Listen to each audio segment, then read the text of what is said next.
I'm glad that we could connect. We connected a couple of years ago, and as I was reflecting on my walk over here, the one that got away, I was reflecting on it this morning on a couple dimensions, and here are my quick reflections. First of all, when you come from a sector, you always think it's like impossible that someone else can do something that you didn't do because you suffered so much. So that was one thing. I think that I was also just a little bit arrogant in my like connected to that, and like and that kind of maybe didn't allow me to step up. And then the third thing was it's funny because I thought that I might be over-indexed in prop tech. It turns out I wasn't. That like there's actually a lot of opportunity in prop tech. So anyways, those are my quick reflections, and you've got to have the humility to be able to recognize when you make a mistake. So congratulations on everything you've done since those early conversations when it wasn't even Habi. It was I can't even remember the name It of was the VD. It was VD. Yeah, but I would also exactly. say that I don't think you've been arrogant because you've been extremely helpful to us at many stages of the growth of Habi. So we're thankful to you for that. And I think what you said about an industry in which you have operated, it's probably because you know too much. Like ignorance is bliss in investing a little bit. And I think if you see a company trying to change a space that you saw like the nitty gritty and the gore of, it makes sense that you're more skeptical because you just know how difficult it can be.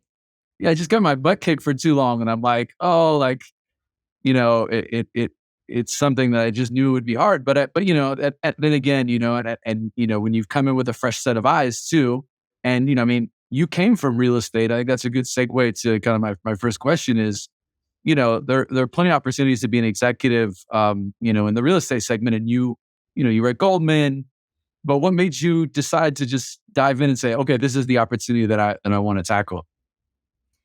It's a great question and something that I think about a lot because of how different my co-founder, Sebastian, who you know very well, and I are, where Sebastian considers himself an entrepreneur for life. He was a former founder of another successful company and had always planned to start another business. And I, on the other hand, was pretty content kind of going a more traditional route. I did know from a very early age that I wanted to work in real estate and specifically in residential because in college, in my finance concentration at school, I took a class on international housing finance systems or kind of understanding mortgages around the world. And it opened my eyes to the impact that proper housing policy, home ownership rights, and mortgage systems can have on the wealth and stability of individuals, families, communities, and entire economies.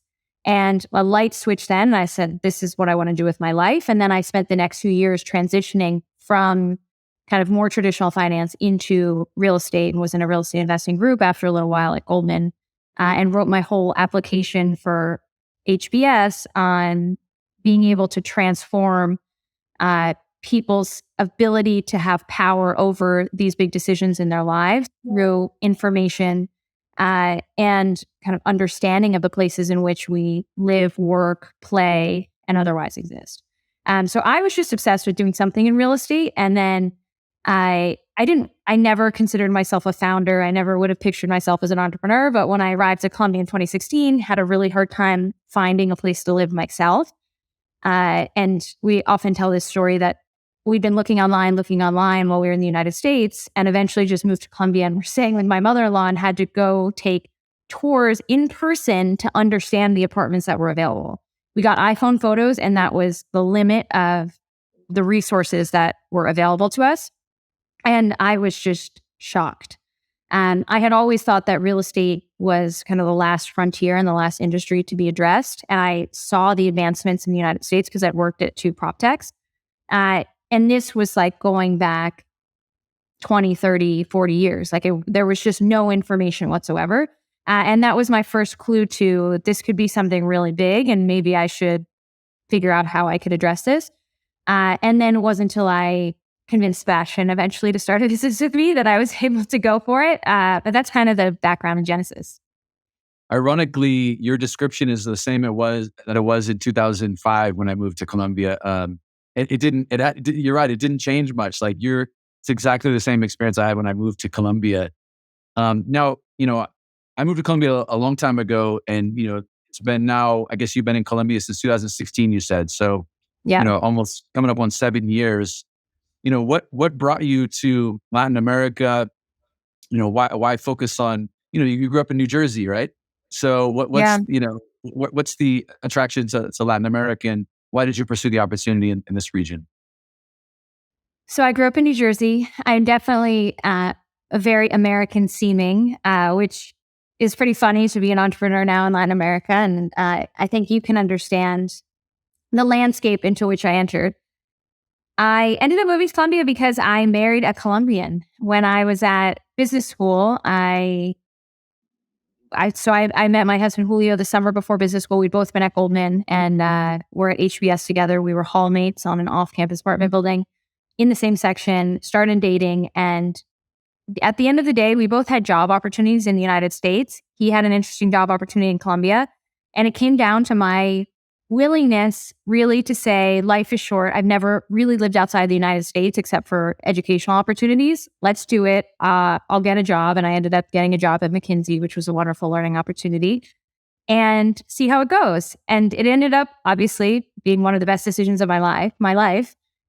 And I actually also point to this a fair amount, only more recently when I've had time to reflect, that it was a wonderful lesson kind of in karma and in trusting the way that things should be. Because when I made the decision to move, I actually had a fair number of people who were a little bit judgmental and surprised that I was moving down to Colombia to a country that my husband had more ties to than I did. And there were some messaging around the lines of, you've always been so ambitious. You've always really cared about your career and your studies. And now you're moving to this other place, kind of like wink, wink. How can you be doing that? Are you just giving up on everything that you worked for? Whereas I figured I'm getting this unbelievable opportunity to see a thriving part of the world. And I'll see where it takes me. And by the way, I'm working at McKinsey. Like there's a very real thing that I'm doing and I'm going to be learning, and I'm not kind of throwing away everything I've worked for. And then obviously out of it came Habi. But I think it's a good lesson in life that sometimes people think that you're being insane and you have to know when you're making the right decision. Yeah, I mean, 100%. Like sometimes just diving in, and there's, I think it's the Stanford commencement speech of Steve Jobs about connecting the dots, looking backwards, right? Maybe it's not so obvious. I studied Spanish in college, and then everyone's like, "Oh, you're going to be a Spanish teacher," and it turns out there was some other practical applications for that when I moved to Latin America. So, I think it's great that you were able to just dive in and have the faith that things would work out, and things have. I want to talk more about those first kind of early days of Habi. You and Sebastian, you've got, talk about the thesis that you had when you first started, how that's evolved over time. Walk us through kind of the evolution there. Sure. So it really started with the residential market is fundamentally broken. We looked at the way in which it functioned, and to give you a quick sense, I mean, you obviously know, but the background is majority of homes, or the average time on market, is about 12 months to sign a PSA to sell a house.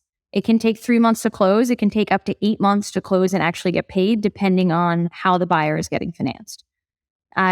That means that it is about 2 years, 1.5 to 2 years of someone's life to sell their house and do what they need to do with their lives. There is very, very little information. There's no MLS. The listing players are more like Craigslist sites. And the most common way to sell your home actually doesn't include any form of electronic or digital listing. It's to hang a phone number in your window. Brokers are extremely informal. It's not a licensed industry. It's extremely fragmented. In the middle class where we operate, most brokers are self-employed. And the last piece is there's really little kind of access to liquidity, especially in the used home space. So 80% of the homes in Colombia and Mexico have no LTV on them whatsoever. Of those homes that do, they have about 50 to 60%. So if you step back and you look at it, you think, wow, there's this massive asset class, $2 trillion of value in Spanish-speaking LATAM alone, which is ridiculously underlevered. And all of this wealth that people have worked for is locked in this asset class that takes years to kind of move in and out of. that has to change. And like, how can we increase access to information and increase liquidity and remove frictions so that people can feel empowered in the most important financial decisions of their lives? And when you enter a market, which has been, as you mentioned, since you were there in the early 2000s, when I was there in 2016, and for many, many years before that, established habits from people who are used to things not working well and used to having low trust environments, it's really hard to change those habits. So we decided that we would start with our first product in the iBuying business, which I'll go into why, with the vision of eventually building out a full service platform that would serve as the foundation to support a functioning residential market.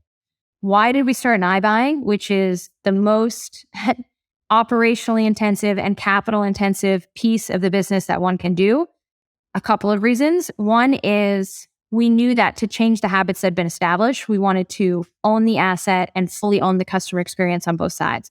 You can only really solve the problem of the seller if you can say, I will buy your house. I will guarantee that you can sell your house, instead of I'll make the selling process a little bit better, but it still might take 12 to 24 months. I'll buy it for you. I'll sign a PSA in 10 days and I'll give you cash, no financing contingency. Fine. That's obviously solved.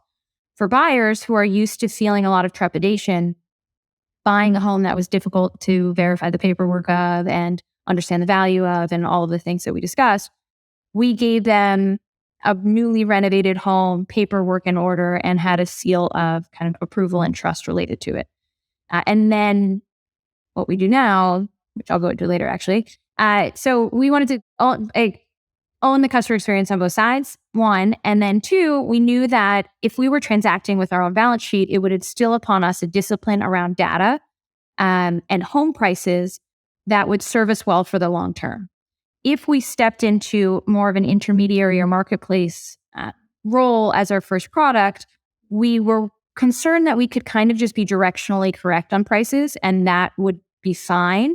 And then when we wanted to move into a product like iBuying, it would be really difficult to change kind of the DNA of the company to that level of preciseness, which is required for what we do now. So we started there and it was hard. We were really lucky in a million different ways in the history of Habi, but we were lucky that we were able to get capital for the seed. And we were able to have enough to begin buying and selling homes. And not only were we able to get equity capital, but we actually had a debt line to help us finance the acquisition of the homes from the time at which we closed the seed, which gave us the freedom to get a little bit of scale to show proof points before we needed to raise again. But that was why we started in iBuying, and that is where we began, bought our first house in November of 2019. It was always with this long-term vision of what do we need to do so that millions and millions of middle-class Latin Americans can make important financial decisions with information and freedom to do what serves them best. And that is why we feel strongly about building out all these other products and services that serve them and also serve the other stakeholders in the community so that all those frictions that I mentioned are removed. One really critical thing that you mentioned is this whole element of trust, right? We operate in Latin America. These are low trust environments.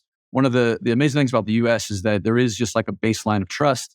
And then trust results in kind of speed and things move faster. What would you say is like the one fundamental thing that helped you build trust with your customer base early on? You know, because you've got to kind of push that and, you know, and enable you to kind of build that initial kind of trust layer. Would you say that was just buying the properties and it's like, show me the money? Or what was the thing that really kind of turned the was the key element for you?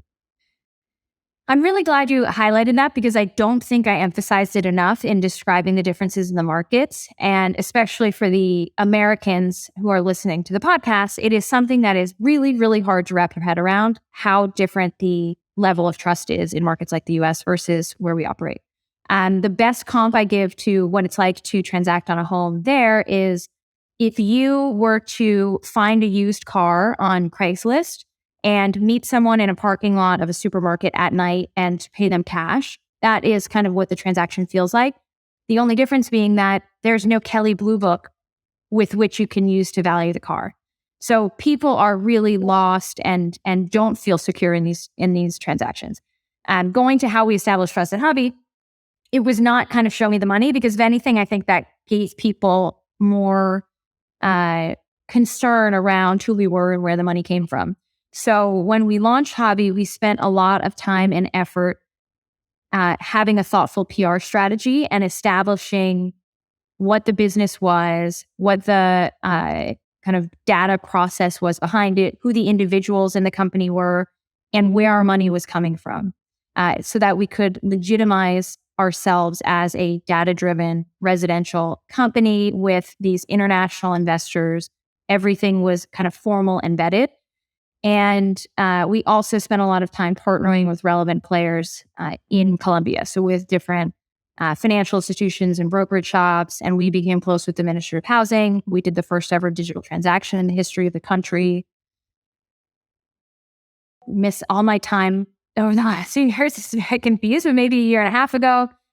So those touch points were really important for people to know, okay, they're a legitimate company. They seem to have money from reliable sources. They work with other people in the country who we know and respect. But even on top of that, for our first handful, I mean, that's an understatement, for a large number of clients for the first year of operations, they actually came into the Habi offices to meet with Sebastian or myself to see face-to-face who they were transacting. And that is just something you would never see in the US, where people just, I don't know, there's just a fundamentally different belief that systems are in place and that you'll be fine, I think, if you're working with a new entity. So one other thing that we did early on and then continue to do more at scale was make ourselves available for in-person interaction at the headquarters. The first handful or more of customers actually wanted to come into our main offices and meet with Sebastian or myself before engaging in a transaction. And over time, we actually set up Habi kind of sales offices in different parts around the city so that people could go meet with the commercial team, sign their paperwork in a space that was formal, Habi, kind of corporate-esque, and give them the trust that they were engaging with a legitimate organization. And our view is that there will always be some people for whom there's this more relative high touch experience. So a lot of times we call ourselves the high tech, high touch. So that depending on the needs of the client, we're able to meet them where they're most comfortable. Because again, this is the most significant financial asset that most people will ever own in their lifetime. So you have to be able to support them at every stage of the decision process in the way that suits them best. I wanted to kind of double click on, kind of the timing you'd mentioned, kind of some of the timing of all this stuff. And it happened that in Colombia, I guess the whole world hit by COVID-19, and you either had to, reduce salaries, extend your runway, lay some people off. You could talk a little bit more about that moment and how you kind of adapted in that, and what lessons you can share with other founders through difficult times in their startup. It'd be helpful. Sure. So we call ourselves a company that was not exactly born into COVID, but really grew in COVID. We had begun transactions in November of 2019. And in February of 2020, I was on a trip to New York, and COVID really had begun to take off there, but was not as much anywhere else in the United States or in South America. And that was my first clue that something real was coming.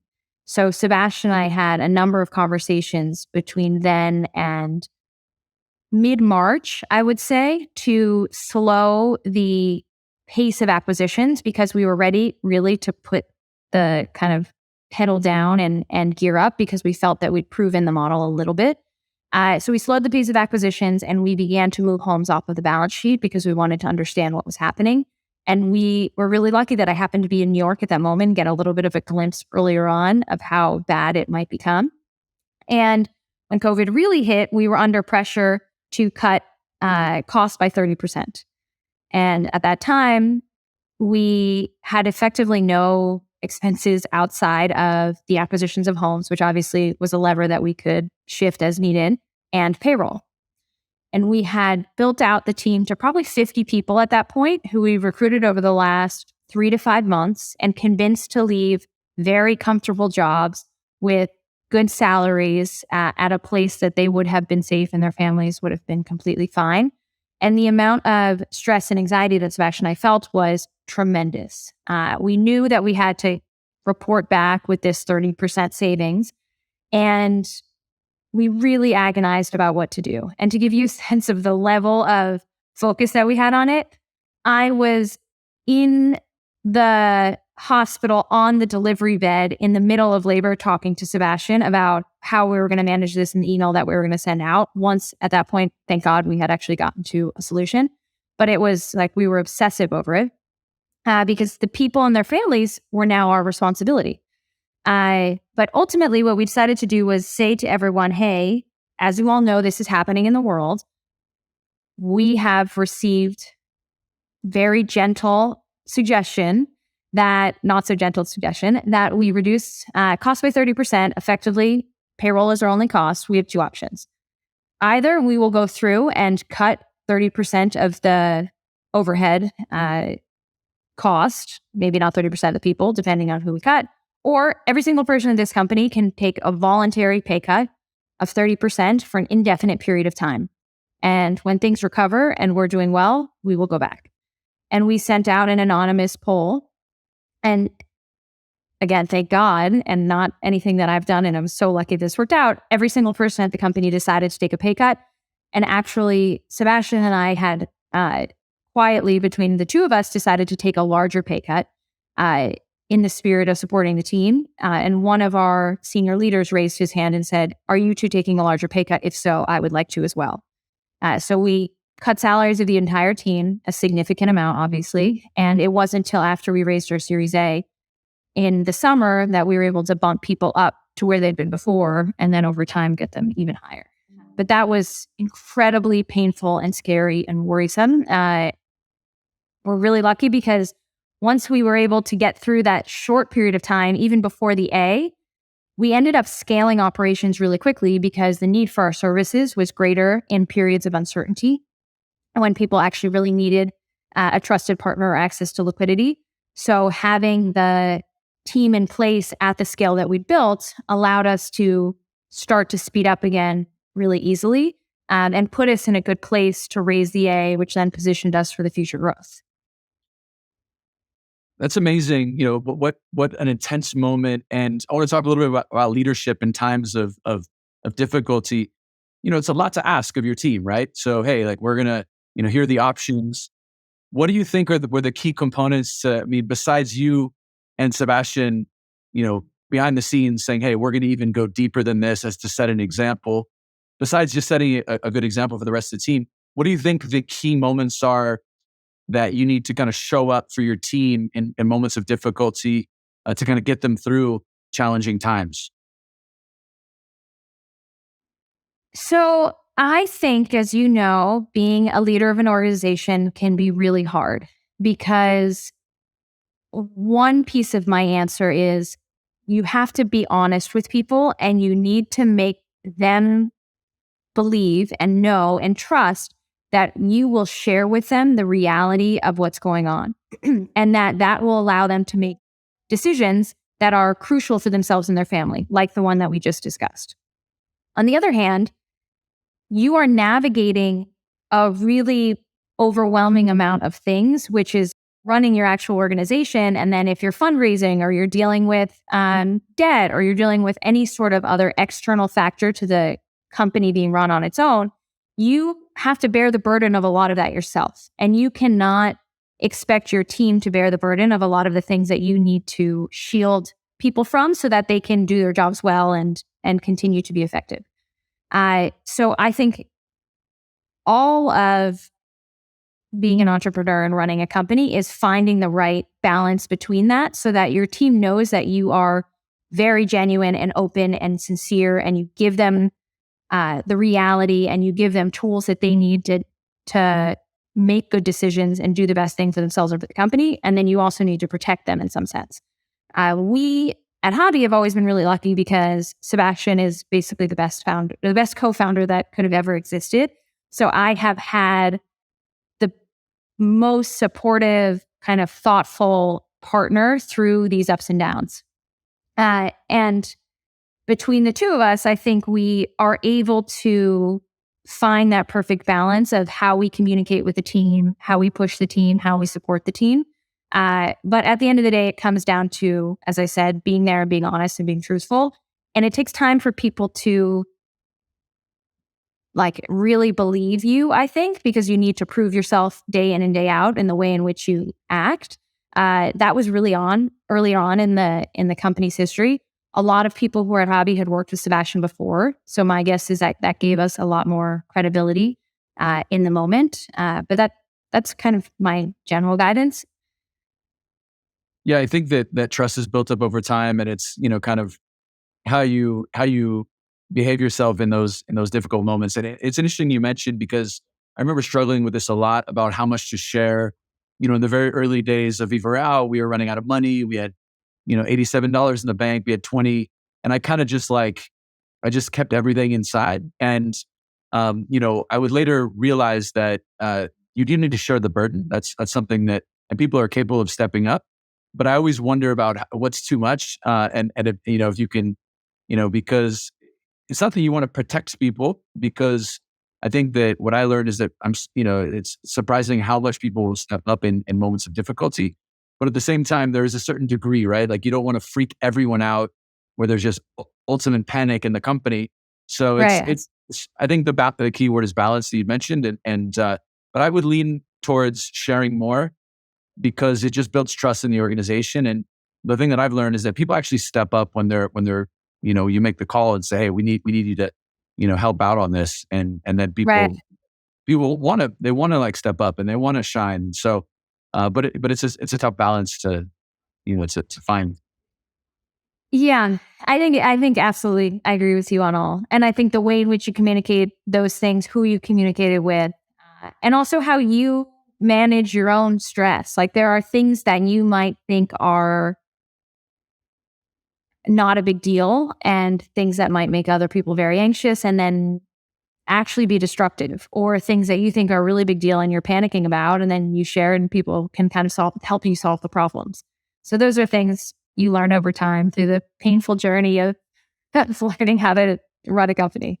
There's definitely something I have to double click on, because you did mention something that caught my eye, and you mentioned that you took phone calls from the hospital bed.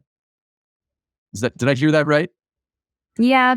I mean, so look, I don't want to say that that should ever be expected of anybody who is working in any place in the world. That's not like cool. That's not amazing. Like I worry about actually mentioning that anecdote because I don't want to normalize and set that as an expectation. In that moment, I did, because Habi was a few months old and because I was so genuinely concerned more than anything about this specific issue of the livelihood of people that we had convinced to join Habi and the risk that they and their families might be faced with if we let them go at the beginning of COVID. I was very lucky. I like had very healthy pregnancies. I wasn't in a situation that precluded me from being able to do that. But yes, I did. Pretty intense, but I appreciate the perspective of, and it is important to kind of caveat, because there is a bit of the hustle culture that sometimes can be, we're running a marathon, it's not a sprint. But that doesn't mean there's not moments where you got to sprint and you got to kind of like, I mean, I definitely cannot imagine or relate to being pregnant, having a baby, and having a crisis in the company at the same time. But that's, it's very admirable, and that you were able to kind of pull it out and manage it. Um, you know, that sounds very challenging.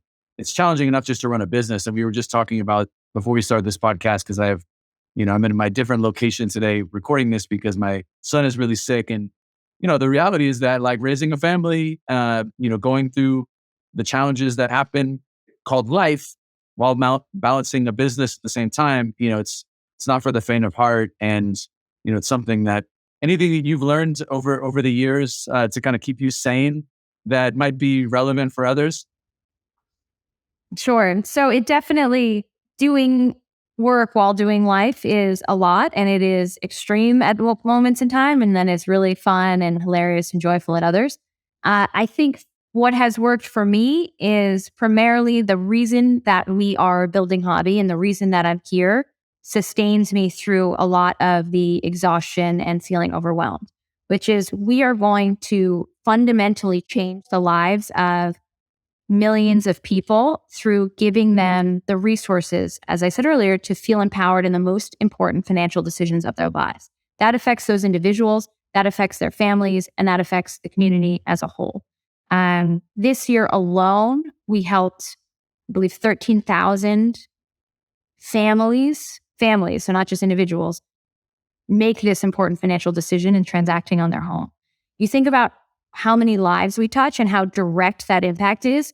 It's really cool. And that keeps you going. And it's not this kind of distant, far away, hard to understand, the real end of day kind of what matters about what you're doing. So I'd say one is the purpose.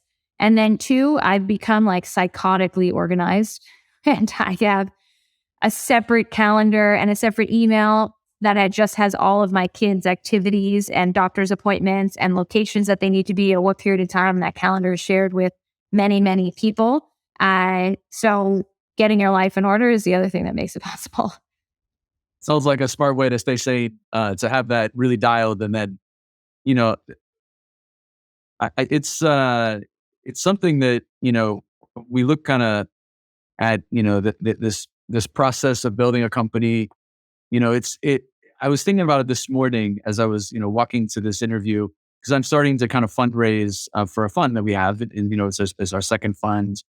And one realization I've had recently is that you've got to learn to love the hard stuff, And so I think there's 2 points. One, that the purpose is so important. And, and I want to double click on that with you on how you manifest that inside the company, because I think that, when I was a first time founder, I realized that I got very detached from the why. And then that became something that like was an afterthought. And then we had to kind of revisit why we started. And then it was a lot more effort. So that's one thing I want to hear from you on how you actually, it seems like it's very top of mind for you. So it's genuine, clear, something you probably discussed, but I want to hear in a second how you make that just so prevalent in the company and in such a core part of your day-to-day operations with your team. But kind of before we go into that, on the purpose side, all of this is really hard. And there's moments like being an entrepreneur. There's like it's not all those moments of like, oh, I raised $200 million and I'm be able to take the next step. So I'd like to hear from you. How do you permeate this message of purpose while at the same time embracing the things that suck as a founder and learn to love them so that you can kind of push through?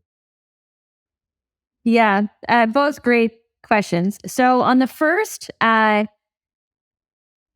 is a very mission-driven company. I speak about it personally all the time because it's why I'm here. As we talked about before we started recording, I have 3 kids, 4 years and under. I've been so ridiculously blessed in my life with lots of wonderful opportunities, and yet I'm here, like pounding the pavement, crawling up a mountain in the dark, suffering day in and day out. I mean, not really suffering, but working ridiculously hard because I feel so like incredibly lucky to have the opportunity to change the lives of others and use the tools that I've been so lucky to be given and build to leave the world a better place. And that's why I'm here every day. So it's so easy for me to chat about it anytime I'm hiring. I want to understand what motivates people, why they're here, if they care about the mission of the company. It's okay if they don't have the exact same kind of purpose-driven life that I do, but I want to know what will drive them and what will keep them motivated to help Habi do what it needs to do. In the company, we have a couple of corporate values that people are evaluated on, that we give awards for, and one of them includes I am the customer's home. Don't ask why like that. We're rephrasing all of our values back into Spanish. I never made them English. That's a longer story, but one of them was I am the customer's home. It's being revamped right now or going through the process. The meaning behind that, though, is staying the same, which is we are here to provide a safe place for all clients of Habi, whether they're buying or selling their home, whether we're helping them originate a mortgage, whether we're just giving them a free evaluation of their home. But we want them to do the right thing for themselves. And we want them to feel that they are in a place in which they can feel comfortable and do something that's correct for them. We will never try to take advantage of a client, et cetera. That is not the way that we operate because that's short term and not fair. So the fact that one of the 4 main values of the company is I'm the customer's home, and it's written all over the walls, people get evaluated in their performance reviews, et cetera, it really kind of enforces it, I think, on a day-to-day basis. And on the second question, how do you learn to love Oh the yeah. How do you enjoy the hard Well, times? I should know by now after doing 125 podcasts, usually ask a question, then someone answers it. You don't ask 2 questions. I hate when people, but I'm still learning here. You would think after talking about Habi and what we do day in and day out, I would also be better at answering 2 questions. I think that you just have to put one foot in front of the other. I climbed Kilimanjaro, I can't remember now, maybe 2013, 2013, I think, and with my little brother. And the last day is the long hike to the summit, maybe 10 hours. And we started the hike at 10:30 p.m. So as you can imagine, it's dark and you have your headlamps on and you're kind of trudging through the night. And I asked our guide the day after the summit, why did you start at night? Because we summited really early in the day. There was no need to summit that early. And he said that they found that the success rate when they started the summit hike at night versus in the day was much higher because people couldn't see how far and how high the walk was when you started at night, and it allowed them to actually be able to complete it. And I think sometimes that type of blindness and just looking down at what you need to do one foot in front of the other in really difficult times is the only way to get through. Of course, you need to have your 5-year, 10-year, why you're here mission always as your North Star. But there are really, really difficult, steep moments of hiking that you just have to look down and kind of go boom, boom, boom, boom. And the other thing I would say is, again, I have Sebastian, who is the nicest, most upbeat, most optimistic co-founder on the history of the planet. So I'm lucky to have him to help me get through those trials. Love the analogy. And, I would describe it maybe as a little bit of, it's an important type of dose of naivete, right? When you're building a company and that darkness, not being able to know exactly everything that you're getting into enables you just to kind of take those steps. And so I think that it's a wonderful analogy. And what's cool about it is you gave an analogy of something you actually did too. It's not like a concept of you actually climb Kilimanjaro. So you basically were able to also say I'm a badass too. I'm not just a great story, but I lived the story. So I really like that. Speaking of, a badass, you've been a total, you've crushed it on the fundraising side, which, you've hearing you speak. I remember we were at I think it was the LTF, which is a Riverwood event in Miami. And I remember there's a little round table, some real estate talk. And I was like, wow, she's really crisp when she talks about her business. Like it's very clear, direct, concise. Talk about maybe what are the things you've learned in this fundraising process? Anything unconventional that maybe surprised you as you went through the process of raising capital, because you were quite successful at raising capital. And, so give us the cliff notes. What are the learnings? What are the lessons that you were able to execute on that helped you be successful? So thank you for saying that I'm Chris, because sometimes I feel that I talk for long periods of time, and I hope that it's as clear to everyone else as it was in my head before I began chatting. I will say that sometimes it is funny to me that people say that I've been really good at fundraising because it's really hard. It was even really hard when everyone said money was flowing out of spigots and anyone could get it anywhere. It was still hard. It ended up working out for Habi, but it was never something that you just show up and people are like begging to wire you money. And I think that world in which everyone either experienced it and I was the only one who didn't, or pretended that it was like that, was kind of destructive for founders because it created a lot of unnecessary anxiety. But what I have learned along the way is, one, kind of the way in which people like to be communicated to at different periods of time, like at the time of the seed, and then as you become more of a mature company.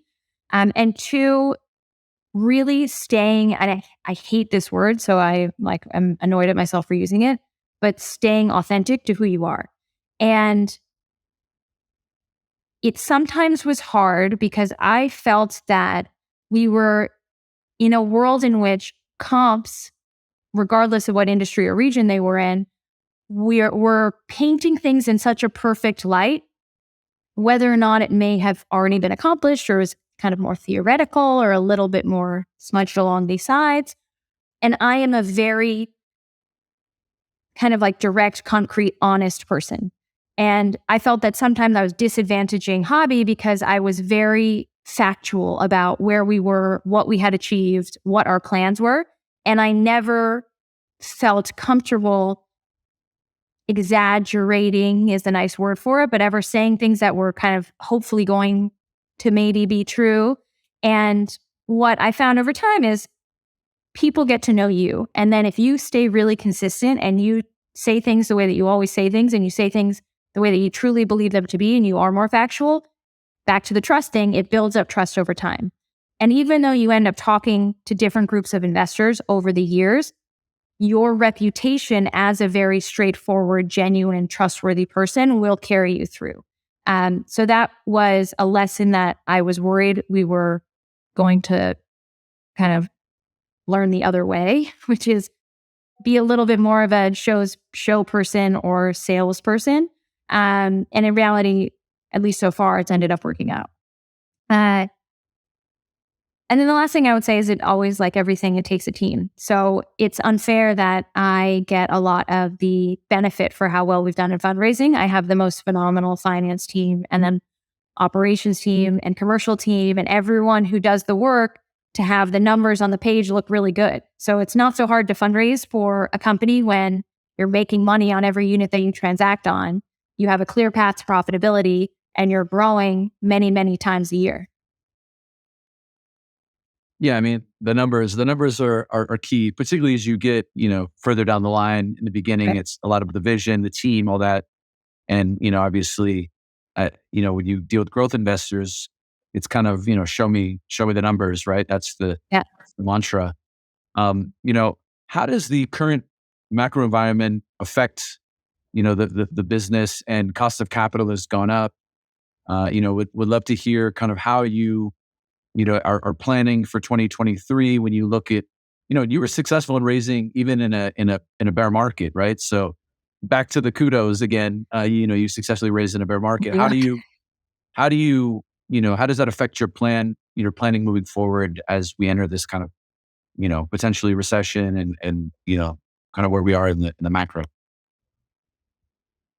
It is definitely a different world today than it was when we started and raised our A and our B. We feel very good about the position that we are in right now because, as you mentioned, we raised our $200 million equity Series C in May. And that gives us sufficient runway to continue sustained, rapid, but responsible growth for the next few years. And it's great because we had this really special moment in time where we were pretty large at the time that market started to turn. We are the largest buyer and seller of used homes in both Colombia and Mexico by many orders of magnitude. We're the largest mortgage originator in Colombia. We do more than 2 times the number of transactions in Bogota every month. We give that many free evaluations. So we'd achieved kind of a scale and a presence and proof points around our profitability that not only were we able to raise, but it also makes the burden of growth that we're undergoing now less heavy because of the fact that we are able to make money at scale from the transactions that we're running in the iBuying side.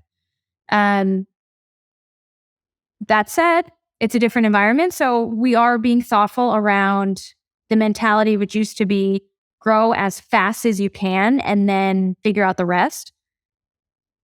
We were always a little bit more conservative from that because Sebastian, again, had started another company in a different fundraise environment than the one we started Habi in. So he always had in the back of his mind, this might change and we need to be really frugal and thoughtful and responsible.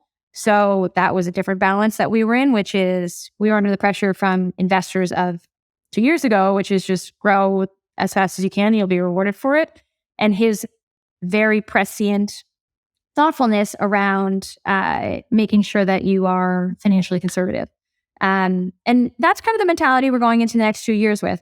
We're extraordinarily excited about the traction that we have in Mexico. Colombia is already a more established business. We'll continue to grow across all of the business lines.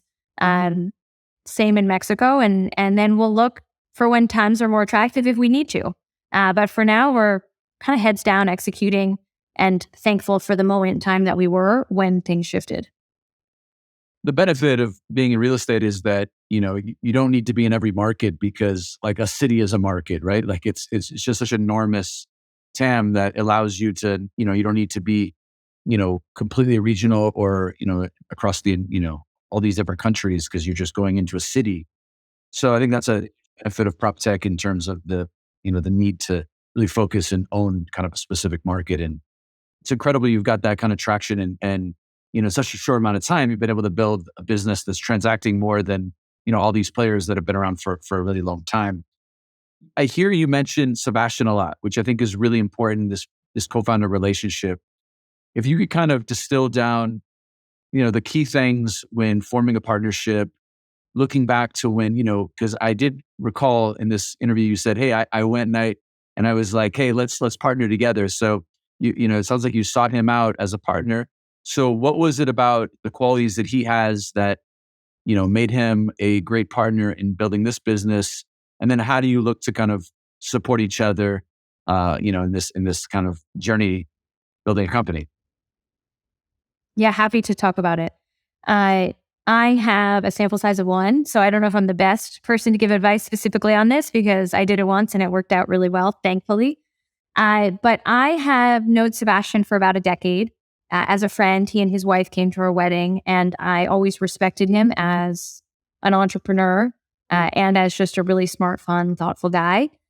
After co-founding and running Workeo for a number of years, he ran the digital transformation at one of the largest banks in Colombia and brought, for the first time in the history of the country, a lot of retail products online. So he had such phenomenal experience in operationally intensive businesses as well as understanding how to bring financial services online, both of which ridiculously relevant for a company like Habi. And I knew that he was always going to start another business, as I mentioned earlier, because he considers himself an entrepreneur for life. On the personal side, he is so I'd say professionally and personally, he's very complimentary to me. He is, as I said before, kind of an eternal optimist. He's really great at disarming people, and he's a wonderful eye for talent. And he's great with all of the technical pieces that I had less experience with around kind of building out the digital lab at the bank and running product management tools and marketing and things that I just hadn't had a history of in the past. So I basically did exactly what you said, which was said, I think you're going to start another business. I know you're considering what to do. I would love to do something in residential.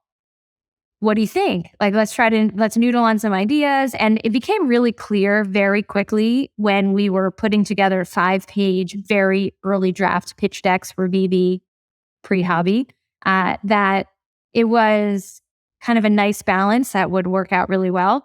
Could we have ever projected that it would work out as well as it has today? Definitely not. I don't think I could have hoped that through the difficult moments, it would have worked with the level of respect and trust and kind of fun that it has, but we've been lucky. One piece that I didn't mention actually is respect. And I think a key thing that has allowed us to navigate the last few years, where obviously we don't agree on everything, is respect. And we have found a very healthy way to debate and discuss and dispute things that never crosses the line of something that becomes like a pain point for the relationship. And we respect each one's realm of responsibility. And if at the end of the day, something is Sebastian's responsibility, I will defer to him at the final moment. And I will push and I will scream and I will make my points. I don't actually scream, but I will like really make work to show why I think what I think, but that's his realm. And at the end of the day, that's his, and vice versa. And I think that's what has allowed us to maintain kind of the balance that we have to date. Do you delineate very clearly like where responsibilities start and stop? And is that something that, has changed over time? So yes and no. I mean, we each have the things that are our responsibilities formally, and teams that report to us, and areas that are our kind of formal responsibility, the org chart. There are just some things that I tend to take over and some things that Sebastian tends to take over that are not kind of like core pieces of the business. And those have been naturally established over time. And we allow those informal delineations also to stay true through that kind of balancing that I said before. Just more specifically, can you just just give an overview of like what sits with you, what sits with him, and then the kind of the gray area things? Was it kind of just natural ability for the person had a more of an inclination towards that, or how do those things get sorted over time? Is that just something that's built with over time with trust? Sure. So on the first piece, I oversee finance, people, and all capital raising and like external relations. So managing the board and managing kind of everything that we do outside of the company, mostly PR, etc. I also oversee strategy, that we don't have a separate strategy team. Sebastian oversees data, tech, operations, and commercial. And the way that we kind of think about it is like, I make sure that we know where we're going. Like if you think about I'm kind of making this up on the go, so bear with me. But if you think about a car, I make sure that the GPS is has the right destination, and I make sure there's gas in the car, and I make sure that there's seatbelts in the car and that the car is there. And Sebastian drives the car, is the mechanic for the car, everything else. And like I've facilitated that it knows where it's going and the main pieces are there, and then he just executes everything else. That's good. It's really important to have those clear, kind of established, and I think the analogy is good. Off the top of your head, it was clear to me. Well, listen, I've enjoyed the chat. It's quite impressive how far you've come since those early days we, spoke. And so, I think you've inspired a lot of other entrepreneurs. And so it's great to see what you've been able to build. So I'm excited to see this next iteration of Habi as we, as you kind of enter into this new realm of building the business. And, thanks a lot for sharing your experience with all of our listeners, and we'll definitely be in contact. We'll have you on again at some point, to kind of give an update. I would love that. Brian, thank you for having me. I mean, we're just trying to follow in your footsteps. And I love kind of like a region. You're a whole another level, which makes me happy. Someone needed to do it. So thank you for helping solve real estate, which is, I got a little start, but, it's a new era. And so I'm happy to see the new era. Well, thank you. I would love to come back, and this was a lot of fun. So I appreciate it. Thank you. All right. Take care.